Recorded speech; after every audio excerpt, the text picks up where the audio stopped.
നമസ്കാരം, എല്ലാവർക്കും ആമീസ് ഫുഡ് കോർട്ടിലേക്ക് സ്വാഗതം. എൻ്റെ പേര് സുമിത. അപ്പോൾ ഇന്ന് ക്രിസ്മസ് സ്പെഷ്യലായിട്ട് ഞാൻ വന്നിരിക്കുന്നത് കിഡിലൻ ഒരു ചിക്കൻ വിന്താലുവിൻ്റെ റെസിപ്പി ആയിട്ടാണ്. ഗോവൻ സ്റ്റൈലിലുള്ള ഒരു ചിക്കൻ വിന്താലുവിൻ്റെ റെസിപ്പിയാണ്.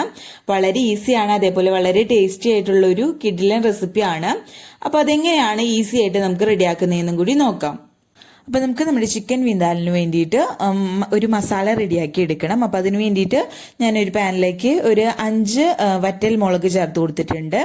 അതേപോലെ തന്നെ ഒരു 1/4 ടീസ്പൂൺ ഉലുവ, 1/2 ടീസ്പൂൺ നമ്മുടെ കടുക്, പിന്നെ ഒരു 1.5 ടീസ്പൂൺ അളവിൽ മുഴുവനായി പാടുള്ള മല്ലി, പിന്നെ ഇതിലേക്ക് നമ്മൾ ചേർക്കുന്നത് ഒരു 1/2 ടീസ്പൂൺ അളവിൽ നല്ല ജീരകമാണ് കേട്ടോ.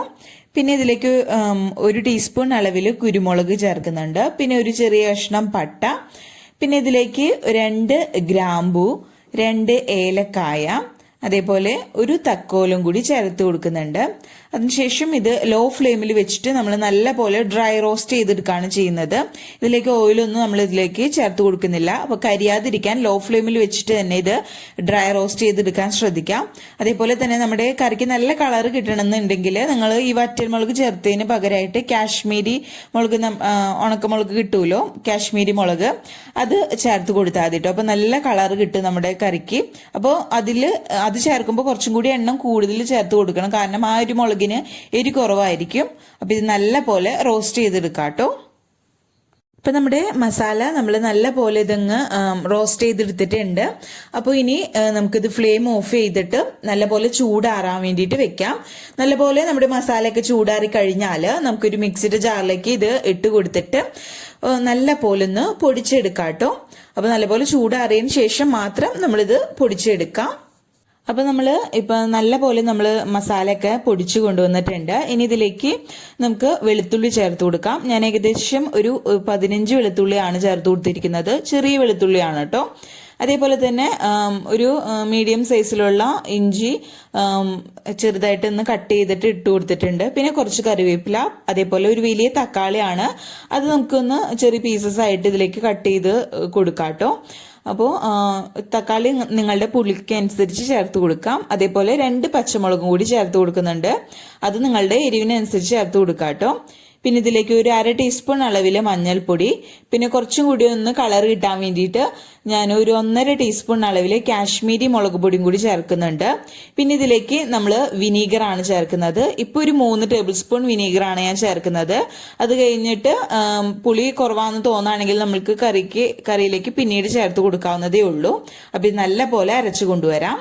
അപ്പൊ നമ്മുടെ വിന്താലു മസാല നല്ല മഷി പോലെ അരച്ചു കൊണ്ടുവന്നിട്ടുണ്ട്. ഇനി ഇതൊരു സൈഡിലേക്ക് മാറ്റി വയ്ക്കാം. അപ്പോൾ നമുക്കിനി നമ്മുടെ കറി റെഡിയാക്കാൻ തുടങ്ങാം. അപ്പോൾ ഞാനിന്ന് മൺചട്ടിയിലാണ് കേട്ടോ നമ്മുടെ വിന്താലു റെഡിയാക്കുന്നത്. അപ്പം അതിലേക്ക് വേണ്ടിയിട്ട് ഞാനൊരു 3 ടേബിൾ സ്പൂൺ അളവിൽ ഓയിലാണ്, സൺഫ്ലവർ ഓയിലാണ് കേട്ടോ യൂസ് ചെയ്തിരിക്കുന്നത്. അത് ഒഴിച്ചു കൊടുക്കാം. ഓയിൽ ചൂടായിട്ട് വരുമ്പോൾ നമുക്കിതിലേക്ക് ഒരു 3 സവാള ചെറുതായിട്ട് അരിഞ്ഞത് ചേർത്ത് കൊടുക്കാം. അപ്പോൾ നിങ്ങൾക്ക് വേണമെങ്കിൽ വെളിച്ചെണ്ണയിലും ഈ കറി റെഡിയാക്കി എടുക്കാം കേട്ടോ. ഞാനിപ്പോൾ ഓയിലാണ് യൂസ് ചെയ്യുന്നതെന്നുള്ളൂ. അതേപോലെ പെട്ടെന്ന് വഴന്ന് കിട്ടാൻ വേണ്ടിയിട്ട് കുറച്ച് ഉപ്പും കൂടി ചേർത്തിട്ട് നല്ല പോലെ ഇത് വാട്ടിയെടുക്കാം. അപ്പൊ നമ്മുടെ സവാള നല്ല പോലെ വാടി വന്നിട്ടുണ്ട്. ഈ സമയം നമ്മൾ നേരത്തെ അരച്ചു വെച്ചിട്ട് നമ്മുടെ വിന്താലു മസാല ഉണ്ടല്ലോ, അത് മൊത്തത്തിൽ അങ്ങ് ഇട്ട് കൊടുക്കാം. അപ്പൊ നമ്മൾ നേരത്തെ നമ്മുടെ മസാല മാത്രമാണ് നമ്മൾ റോസ്റ്റ് ചെയ്തിട്ട് പൊടിച്ചെടുത്തിരുന്നത്. ഇഞ്ചി, വെളുത്തുള്ളി, അതേപോലെ തക്കാളി, അതൊന്നും നമ്മൾ വാട്ടാതെയാണ് കേട്ടോ ചേർത്ത് കൊടുത്തിരുന്നത്. അപ്പൊ അതിന്റെ ഒരു പച്ചക്കുത്ത് മാറുന്നത് വരയ്ക്കും നമുക്ക് ഈ ഓയിലിട്ടിട്ട് ഒരു ലോ ഫ്ലെയിമിൽ വെച്ചിട്ട് തന്നെ ഓയിലിട്ടിട്ട് നല്ല പോലെ ഒന്ന് അതിന്റെ പച്ച മണം മാറി വരുന്നത് വരയ്ക്കും ഒന്ന് വഴറ്റിയെടുക്കാം. അപ്പൊ നമ്മൾ ചേർത്ത് കൊടുത്ത് നമ്മുടെ മസാലയൊക്കെ അതിന്റെ പച്ചമണമൊക്കെ മാറി നല്ല പോലെ ഇത് മൂത്ത് വന്നിട്ടുണ്ട്. ഈ സമയം നമുക്കിതിലേക്ക് ചിക്കൻ ചേർത്ത് കൊടുക്കാം. ഞാനിപ്പോൾ 1 കിലോ ചിക്കൻ നല്ല പോലെ ക്ലീൻ ചെയ്തിട്ട് വെച്ചിരുന്നതാണ്. അത് ചേർത്ത് കൊടുത്തിട്ട് നമ്മുടെ മസാലയായിട്ട് നല്ല പോലെ മിക്സ് ചെയ്തെടുക്കാം കേട്ടോ.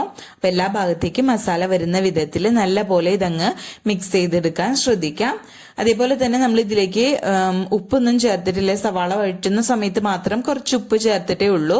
അപ്പോൾ നമ്മുടെ ചിക്കനിലേക്ക് ആവശ്യത്തിനുള്ള ഉപ്പും കൂടി ഈ സമയം നമുക്ക് ചേർത്ത് കൊടുക്കാം കേട്ടോ. എന്നിട്ട് നല്ല പോലെ ഇതങ്ങ് മിക്സ് ചെയ്യാം. അതിന് നല്ലപോലെ മിക്സ് ചെയ്ത് കഴിഞ്ഞാൽ നമുക്കിത് മൂടി വെച്ചിട്ട് ഒരു മീഡിയം ടു ലോ ഫ്ലെയിമിൽ വെച്ച് നമ്മുടെ ചിക്കൻ വേവിച്ചെടുക്കാം. അപ്പൊ നമുക്ക് നമ്മുടെ കറി ഒന്ന് തുറന്നു നോക്കാം. അപ്പൊ നോക്കിയാൽ തന്നെ കാണാം നമ്മുടെ കറിയിൽ നിന്ന് നമ്മുടെ ചിക്കനിലെ വെള്ളമൊക്കെ ഒന്ന് ഇറങ്ങി വന്നിട്ടുണ്ട്. അപ്പൊ ഇത് ഇടയ്ക്ക് തുറന്നു നോക്കി ഇളക്കി കൊടുക്കാൻ മറക്കരുത്, അതല്ലെങ്കിൽ ഇത് പെട്ടെന്ന് അടുക്കി പിടിക്കാൻ സാധ്യതയുണ്ട് കേട്ടോ. അപ്പൊ ഞാൻ ഇതിലേക്ക് കുറച്ച് വെള്ളം കൂടി നമ്മുടെ ചിക്കൻ വേവാൻ വേണ്ടിയിട്ട് ഒഴിച്ചു കൊടുക്കുന്നുണ്ട്. ചിക്കനിലേക്ക് നമ്മൾ ചൂടുവെള്ളം ആണ് കേട്ടോ ചേർത്ത് കൊടുക്കേണ്ടത്. അപ്പോൾ ഞാൻ ചൂടുവെള്ളം നമ്മൾ മിക്സിയിൽ നമ്മുടെ മസാല അരച്ച മിക്സിയുടെ ജാറുണ്ടല്ലോ അതിലേക്ക് ഏകദേശം 1 ഗ്ലാസ് വെള്ളം ഒഴിച്ചിട്ടൊന്ന് നമ്മുടെ മിക്സിയുടെ ജാറൊന്ന് കഴുകിയിട്ട് ഇതിലേക്ക് ഒഴിച്ചു കൊടുക്കുകയാണ് ചെയ്യുന്നത്. എന്നിട്ട് ഇത് നല്ല പോലെ ഒന്ന് മിക്സ് ആക്കി കൊടുക്കാം കേട്ടോ. അപ്പോൾ ഇറച്ചിയിൽ ഉപ്പ് കുറവുണ്ടെങ്കിൽ നിങ്ങൾ നോക്കിയിട്ട് ചേർത്ത് കൊടുക്കാം. അപ്പം നിങ്ങൾക്ക് എന്തോരം ഗ്രേവി വേണം അതിനനുസരിച്ച് വെള്ളം ചേർത്ത് കൊടുക്കാം കേട്ടോ. അല്ലെങ്കിൽ നിങ്ങൾക്ക് എന്താ പറയുക ഗ്രേവി വേണ്ടെങ്കിൽ അതിനനുസരിച്ച് വെള്ളം വറ്റിച്ചെടുത്താലും മതിയാകും. ഇനി ഇത് മൂടി വെച്ച് നമുക്ക് വേവിച്ചെടുക്കാം. ഇപ്പൊ നമ്മുടെ കറി നല്ല പോലെ തിളച്ച് വന്നിട്ടുണ്ട് കേട്ടോ. അപ്പൊ ഞാൻ പറഞ്ഞ പോലെ ഇടയ്ക്ക് തുറന്നു നോക്കി ഇളക്കി കൊടുക്കാൻ മറക്കരുത്.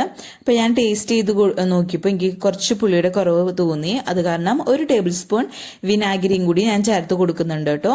വൈറ്റ് വിനെഗർ ആണ് ചേർത്ത് കൊടുത്തിരിക്കുന്നത്. ഇപ്പൊ മൊത്തത്തിൽ നമ്മൾ 4 ടേബിൾ സ്പൂൺ ആണ് ചേർത്ത് കൊടുത്തിരിക്കുന്നത്. അപ്പൊ നിങ്ങൾ ആദ്യം ഒരു 3 ടേബിൾ സ്പൂൺ മാത്രം ഒഴിച്ചിട്ട് ഒന്ന് അരച്ചു നോക്കുക. അതിനുശേഷം കുറവ് തോന്നുകയാണെങ്കിൽ മാത്രം പിന്നീട് വിനെഗർ ഒഴിച്ചു കൊടുക്കുക ായിരിക്കും നല്ലത്. അപ്പൊ ഞാൻ ചിക്കൻ വെന്തോന്ന് നോക്കിയിരുന്നു. അപ്പോൾ അത്യാവശ്യത്തിന് ചിക്കൻ വെന്തിട്ടുണ്ട്. അപ്പൊ ഞാൻ ഗ്രേവി ഒന്ന് വറ്റിച്ചെടുക്കുന്നുണ്ട്. ഇനി ഇത് നമുക്ക് തുറന്നിട്ടിട്ട് ഹൈ ഫ്ലെയിമിൽ ഇട്ടിട്ട് നല്ല പോലെ ഇതിലെ ഗ്രേവി അങ്ങ് വറ്റിച്ചെടുക്കുന്നതായിരിക്കും നല്ലത്. ഇപ്പൊ നമ്മുടെ കറി ഒന്നും കൂടി കുറുകി വന്നിട്ടുണ്ട് കേട്ടോ. ഈ സമയം ഞാൻ ഇതിലേക്ക് 1/2 ടീസ്പൂൺ പഞ്ചസാര ചേർത്ത് കൊടുക്കുന്നുണ്ട്. പഞ്ചസാരയ്ക്ക് പകരം നിങ്ങൾക്ക് വേണമെങ്കിൽ ശർക്കര ചേർത്ത് കൊടുത്താലും മതിയാകും കേട്ടോ. അപ്പോൾ ഇതിങ്ങനെ ചേർത്ത് കൊടുക്കുന്നത് നമ്മുടെ മസാലയുടെയും ആ ഒരു വിനീഗറിന്റെ എല്ലാത്തിൻ്റെയും ഒരു കുത്തുണ്ടല്ലോ അതൊന്ന് പോയി കിട്ടാൻ വേണ്ടിയിട്ടാണ്. അപ്പോൾ കറക്റ്റ് ആ ഒരു പുളിപ്പും എരിവും മധുരമൊക്കെ ആയിട്ട് നല്ല അടിപൊളിയായിട്ട് നമ്മുടെ കറി ഇവിടെ റെഡി ആയിട്ടുണ്ട്. അപ്പോൾ അതാ ഒന്നും കൂടി കുറുകി വന്നിട്ടുണ്ട് കേട്ടോ. ഈ ഒരു തിക്നെസ്സിലാണ് ഞാനിപ്പോൾ കറി എടുത്തിരിക്കുന്നത്. നിങ്ങൾക്ക് എന്തോരം ഗ്രേവി വേണം അതിനനുസരിച്ച് വേണം നിങ്ങളിത് വറ്റിച്ചെടുക്കാൻ വേണ്ടിയിട്ട്. അപ്പോൾ അതാ ഈ ഒരു സ്റ്റേജിൽ ഞാൻ ഫ്ലെയിം ഓഫ് ചെയ്യാണ്. നമ്മുടെ എണ്ണയൊക്കെ നല്ലപോലെ തെളിഞ്ഞു വന്നിട്ടുണ്ട് കേട്ടോ.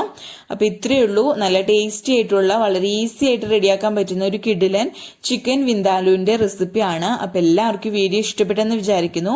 വീഡിയോ ഇഷ്ടപ്പെട്ടാൽ ലൈക്ക് ചെയ്യുക. അതേപോലെ ഫ്രണ്ട്സും റിലേറ്റീവ്സും ഒക്കെ ആയിട്ട് വീഡിയോ ഷെയർ ചെയ്യാനും മറക്കരുത്. അപ്പോൾ നിങ്ങളിത് ടേസ്റ്റ് ചെയ്ത് നോക്കാം കേട്ടോ. എരിവും പുളിയും ഒക്കെ ടേസ്റ്റ് ചെയ്ത് നോക്കാം. കുറവുണ്ടെങ്കിൽ നിങ്ങൾക്ക് ചേർത്ത് കൊടുക്കാവുന്നതേ ഉള്ളൂ. അതിനുശേഷം നല്ലപോലെ ഒന്ന് മിക്സ് ചെയ്തതിന് ശേഷം നമുക്ക് ഫ്ലെയിം ഓഫ് ചെയ്യാം. അപ്പോൾ ഞാൻ ടേസ്റ്റ് ചെയ്ത് നോക്കിയപ്പോൾ എല്ലാം കറക്റ്റായി വന്നിട്ടുണ്ട്. അപ്പോൾ ഞാൻ ഫ്ലെയിം ഓഫ് ചെയ്തിട്ടുണ്ട് കേട്ടോ. അപ്പോൾ ഇത് ട്രൈ ചെയ്ത് നോക്കാം കേട്ടോ ഈ ക്രിസ്മസിന് എല്ലാവരും. അപ്പോൾ ആദ്യമായിട്ട് വീഡിയോ കാണുന്നവർ ആരെങ്കിലും ഉണ്ടെങ്കിൽ ചാനൽ സബ്സ്ക്രൈബ് ചെയ്യാൻ മറക്കരുത് കേട്ടോ. അപ്പോൾ അടുത്ത അടിപൊളി വീഡിയോ ആയിട്ട് വരുന്നത് വരയ്ക്കും ബൈ. Thank you.